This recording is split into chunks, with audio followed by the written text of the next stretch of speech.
Hey guys, the Punisher Max 17 here, and this is what I'm going to be calling my airbrushing practice projects for working on these Gundams now that I have my new airbrush. And last week you saw my Freedom Gundam that I did, which that was just basically preparing or using the airbrush to paint the whole thing, not doing anything special with it. So this week I moved on to this GNX-III A-Laws type, and I decided to try out not only painting it with the airbrush, but also shading the Gundam. And this is a 1/144th scale, high grade, like I said, the GNX A-Laws type from 00 Gundam. And this is an old Gundam that I had from about a year and a half, 2 years ago or something, I'm not sure. But I had it painted just in the regular colors and everything, nothing too special. And I figured this would be a good model to try out shading on.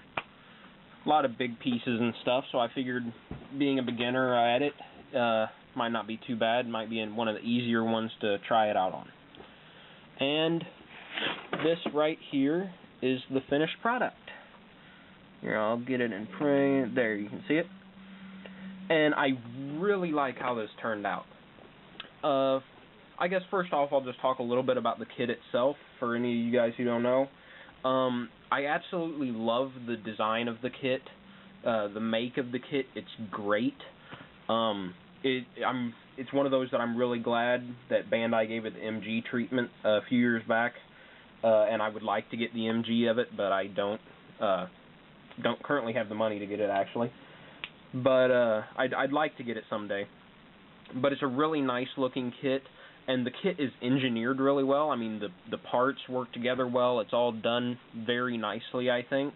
But the only problem is, whenever I was looking back at this and taking it apart, I noticed that on all the little places where I cut the pieces off the runners, all the little sprues that would come off it and I would shave down, there would actually be little holes in it, in the plastic. And I don't know if that was just my kit and it was badly molded or if it was a problem through the whole line of these kits, but it was kind of annoying, and I had to make a few revisions to it and shave a few things down on it to make it look better. So yeah, that's one thing I guess to watch out for with this kit, but I don't know, it very well could have just been mine. I'll also do a quick just spin around of this just to show you all sides of it too. Obviously this is the front, and one thing I forgot to mention when I was talking about the kit itself is this chest piece right here is pretty loose on it, so you do have to watch out about that. And then these just snap onto the bottom, you can see like that, and they're pretty loose too. So I probably should have glued them in, but I just forgot to until just now, so that is something to watch out on though. That's the side of the kit. You know, obviously he has this big lance weapon. He also has a gun for his other hand, and I actually forgot that in the other room, but just a gun.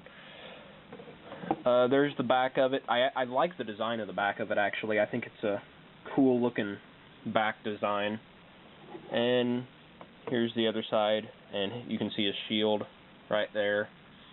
Also a nice looking shield, I think. I really like the kit in every sense, and it fell off again. But I really like the kit, the design of the kit and everything, so that's all four sides of it. Made this a custom color scheme. I liked this green color, so I decided to go with that. And I started off just by mixing some green. It's an original green color because I actually didn't have any Tamiya green paint. So I just mixed some, and I sprayed a base coat over all of, you know, the green part areas, obviously. And then I went back and I just used what was left of that green and put it in my white paint and made a lighter green color, and just, you know, started and made a really heavy place, like right in the center of a part, and then I would lighten it up on the outside and then blend it in a little bit. And anyone who wants to see a really nice airbrushing tutorial should go to MVM, it's like MVM 38 something, but it's Matt Morozniak. he's a very, very good, he's one of the best Gundam builders out there, and I learned what I've did with the shading through his videos. And I mean, this is nowhere near his quality of it, but it basically gave me the basics of what to do. So I would urge anyone interested in this to go to his channel and check that out, because he has very good videos on that.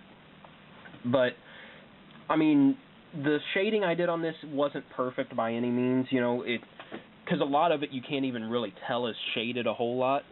But for my first try, I'm really happy with it. I don't know how well you can see the shading here, because it kind of looks like it's all one darker green color. But I honestly think it looks really good, and I'm going to try out another Gundam, older Gundam of mine, to try shading on it, probably next weekend or the weekend after that as well,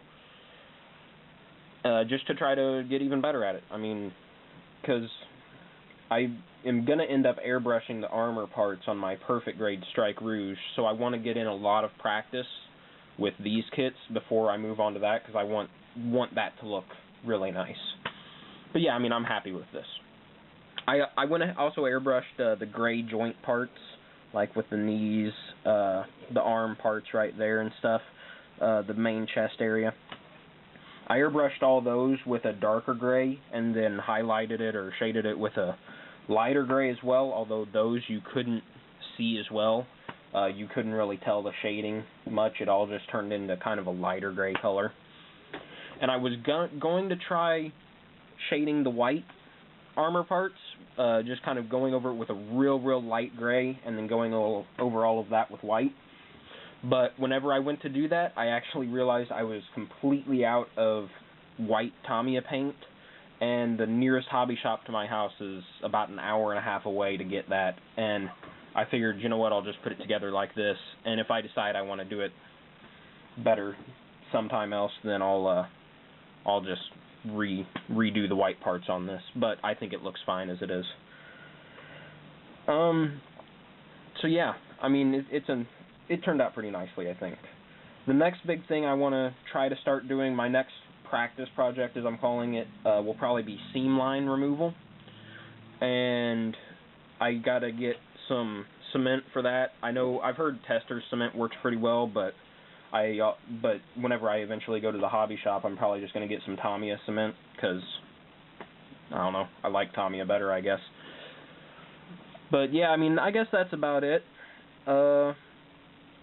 It was a fun little project to do. It actually only took me one day. I completed the entire thing yesterday, started it in the morning, finished it pretty late at night, but I thought it turned out pretty well for just a one-day quick build, or remodel thing, I guess. So I hope you guys like it, and I'll see you later.